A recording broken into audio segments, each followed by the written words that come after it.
Welcome back, horror fans, cinephiles, and Giallo enthusiasts. This is Tanner Leeser, your host for all things Giallo here on the King of Giallo. We're doing another unscripted talking head movie review.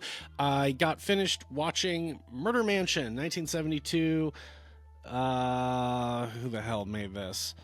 Directed by Francisco Lara Polop, written by Luis G. de Blain, which I'm pretty sure is pronounced differently because I believe he's Spanish or something, and Antonio Troiso. I'm probably butchering these names, so do forgive me. But yeah, this is a Spanish Giallo, very gothic. Came out, like I said, came out in 72, although it feels very 60s. Okay, so this is one that, as I was watching it, through the vast majority of it, I was not sure if I could actually say this is a Giallo film. There's a lot of fringe Giallo movies, not even Giallo adjacent, but just like movies actually during this period, during the golden age of Giallo cinema, that play with the tropes, play with the elements, but they're not full-blooded Giallo films, but maybe there's just enough elements to actually warrant being called such or to be released, you know, in like a box set that says they're Giallo films.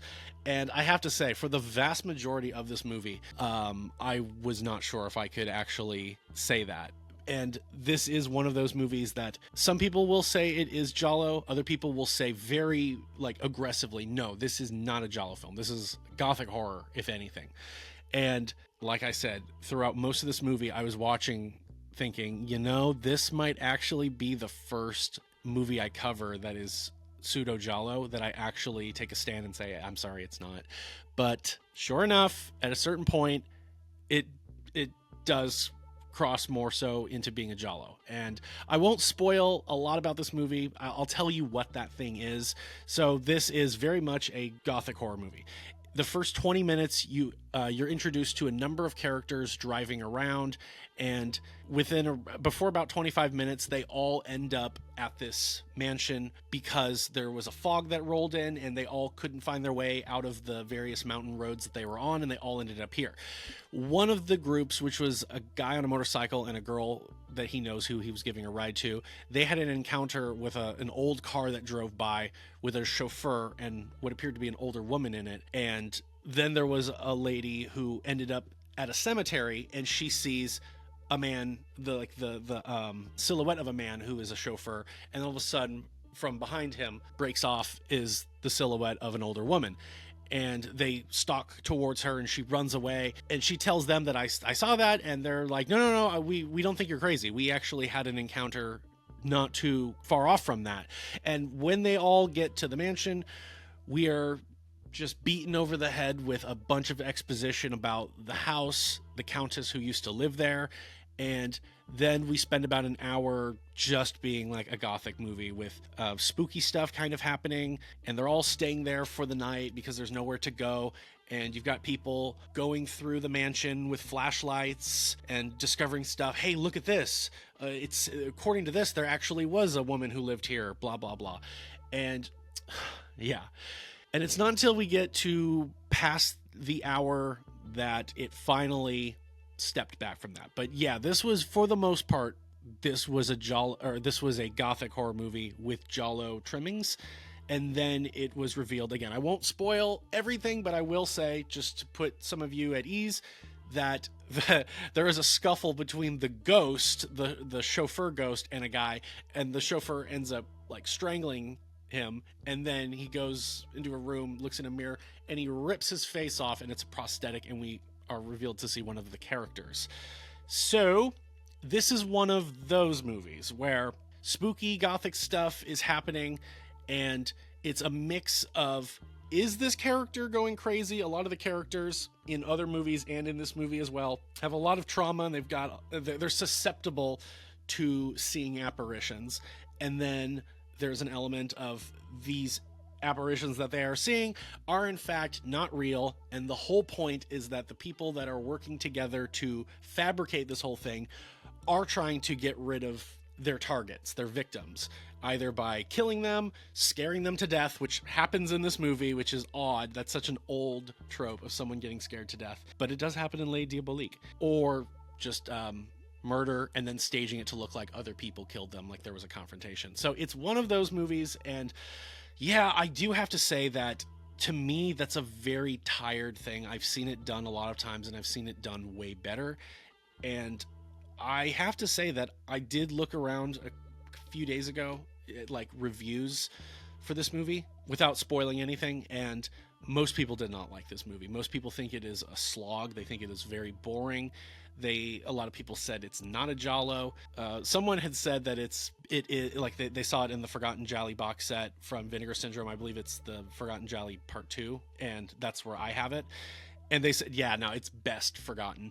So this is one of those movies, I'll say, for the Giallo completionists. You know, you can watch it, but if you are not someone who's collecting all of those box sets, you'd really have to kind of go out of your way to watch it. And I would say it's probably not worth it for the vast majority of people who aren't like diehard collectors. If you are, you will stumble across this movie because it's in that box set. But for everybody else, I would say, and again, I don't ever like to say avoid this movie. I wouldn't say avoid this movie. I would just say I don't imagine a lot of people are really going to get into this. Like I said, it's feels more like a gothic horror movie, and I'm not even a big gothic horror fan, so I couldn't really speak to all of the elements therein, but there's a lot of, like I said, skulking around. You see old stuff, old paintings, old like demonic type painting type stuff. There's a really cool painting of a hellmouth, which I thought was really cool. Then there's some like, it's like that old kind of demonic demon imagery that you'd see in the old like medieval paintings. I'd say I think this is pre-Renaissance, all that type of stuff, where like monks were mostly the artist because they were the vast majority of the educated people in Europe. So yeah, it is very slow in the middle, like holy crap. And then we're getting flashbacks, and it was hard for me to really be invested in this. And like I said, there was a point where I was telling myself, man, if I don't get a reveal that these are humans doing this isn't a Giallo, and I really can't I can't recommend it as a Giallo, and I won't be reviewing it. And I was thinking the best case I'll do is a how Giallo is, but by the end we get that reveal, and that's not even at the end. There's still another like 10 or 15 minutes going on, and there's a lot of betrayals from that point on. Again, I won't say which individuals are involved in that, but if you're watching this video and you were unsure whether you wanted to check this movie, or if you were unsure of whether you wanted to check this movie out or not, this is me telling you without really spoiling everything, but dispelling any sense if you were unsure of whether this is a Giallo or not. Yeah. And I understand people's arguments saying it is not, although if you're someone who says that because it's not Italian, it's disqualified, I really disagree with that. The Spanish made dozens of Giallo films, and this is one of them. But if you want to make a case that it's too overwhelmingly gothic, I understand that, although it does rectify itself in the end. There aren't supernatural elements, or are there? But yeah, so it did in the end save itself. It does earn that distinction. I can understand why Vinegar Syndrome put it in that box set. But yeah, if it wasn't in there, I think this movie would remain mostly forgotten and overlooked. And I can see why. Speaking to any of the elements of the movie, there are some really great sequences, though. But like I said, they're not really inherently Giallo-type sequences. But the silhouettes of these figures moving through the shadows, moving towards the camera, that stuff was really good. There was a great part I remembered where they get to the mansion and the guy lets them in, and them walking in is like the camera. It's like a POV of the camera moving in, and it looks around. I thought that was pretty cool. Other than that, you're not going to, if you do enjoy Giallo kills, you're not really going to get that. This movie did remind me of, first and foremost, it reminded me of Death Falls Lightly and The Night Evelyn Came Out of the Grave. They both have a very similar thing going on where there's supernatural things that seem to be happening, and in the end, both of those movies reveal, no, it is not. It is all a charade. It is all an obfuscation. It's all fake with the intent of getting rid of these other people, the people who are intended to see this and freak out. So there's that. There are some elements that do remind me a lot of Bava, particularly the drop of water short in Black Sabbath. I think, yeah, Black Sabbath. And as well as the way that some bodies are then later found reminded me a bit of Blood and Black Lace, but more so the drop of water. You do get a lot of that stereotypical gothic thing, especially in a European movie where flashlights are going around and it's just like tight pin light spotlights on things. There's a sequence where they open up, I don't know if it's a dresser or something, and you see like a woman's face and it's just a sharp pin light on it. Everything else is darkness. That was all very interesting. But yeah, it's kind of hard to recommend this movie. I would say that I don't recall if I've seen all of the movies on that box set just yet. I know I have seen Autopsy, and I remember I did enjoy Autopsy. The other movie, I don't recall if I've seen it just yet, but I will. There's a lot of Giallo films that I've acquired over the recent years that I just haven't watched yet because I either would have to do like weeks of just binging, marathoning. But here's the thing, and I've talked to other people about this. When you watch like a number of Giallo films one after the other over the period of a few days, they start to blend. And I don't want to do that because I've actually experienced that. I experienced that last year or 2 years ago when I watched a lot of these movies that were in the Forgotten Gialli box sets and that were on Arrow, and they were all on Shudder. And I knocked out a lot of these movies, and I remembered that like My Dear Killer was the one that stood out to me because it was so good. Everything else I just remembered thinking, yeah, I didn't really like that. And there were some that made more of an impression than others, but what I'm trying to say is I will watch these movies before I cover them, so I have a fresh take on them. There's plenty of Giallo films that I've seen dozens of times that by the time I get to them, I'm just rewatching it. It'll be the first time I've rewatched it in maybe a couple years, but I actually do enjoy being able to come do these reviews and actually have a fresh perspective. I hadn't seen the movie before, and so this was one of those movies that I had not seen before. But yeah, in terms of that box set, I can't speak to the third movie, but Autopsy might be the one that's really worth it, the one that's actually giving that box set its selling power. Murder Mansion, you're just kind of getting it too, but depending on the price for that, if it becomes cheaper or whatever it is, like I said, some of those Vinegar Syndrome box sets for the Forgotten Gialli, it sometimes is one or two of the movies that are really what's getting it sold. The other, you're just kind of then getting the other one. And I've said this before also, that I think it's a very genius thing that they do those box sets, because I don't imagine a lot of those movies would sell very well individually. If Murder Mansion was not part of a box set and it was just sold individually on its own, I don't imagine it would be getting picked up that much. And so that's a genius move on their part, because they are getting more of these movies seen. They're, the people aren't buying them exclusively for that film, but they're buying it for the collector's appeal, and they end up watching it, and otherwise they probably wouldn't have seen it. So that's really good. That's really cool.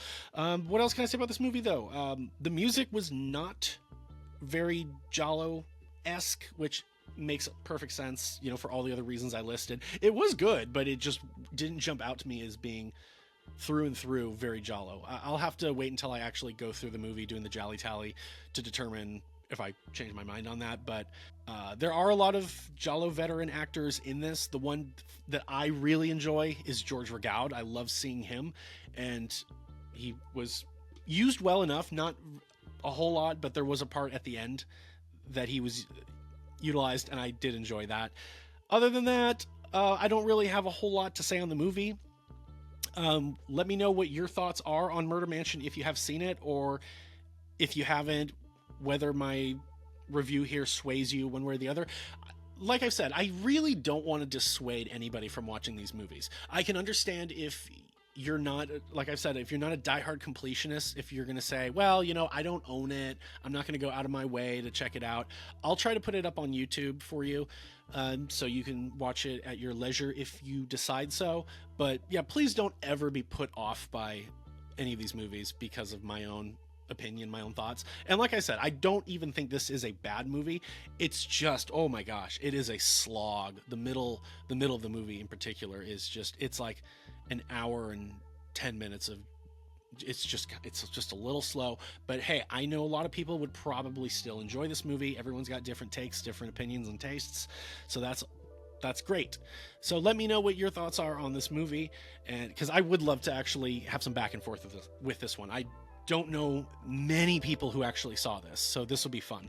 In terms of the Jolly Tally, I will do a Jolly Tally for this because it convinced me in the end. Sure, it's a Giallo, sure, but what my predictions are for it, my God, there were a lot of cliches, and then it, like I said, it just kind of slogged a bit. I don't recall there being nudity or much nudity. Like I said, my eyes were looking around. I wasn't always super invested in what was happening. There were times where I was just watching like so, but I would say for the AZs I'll go with maybe 12 out of 26, 12 or 13 out of 26. For the Jolly Tally score, probably more than 500, probably not more than 600. Let's go 525 to 575 will be my prediction. But yeah, thank you for watching this video. Hope I didn't take up too much of your time. Let me know what your thoughts are on Murder Mansion, and if you have any questions, thoughts, curiosities, or concerns, leave those below. I'll get back to you, and yeah, I look forward to some discussions about this movie. Other than that, this is Tanner Leeser for The King and Giallo, and if nothing else, I'll see you next time.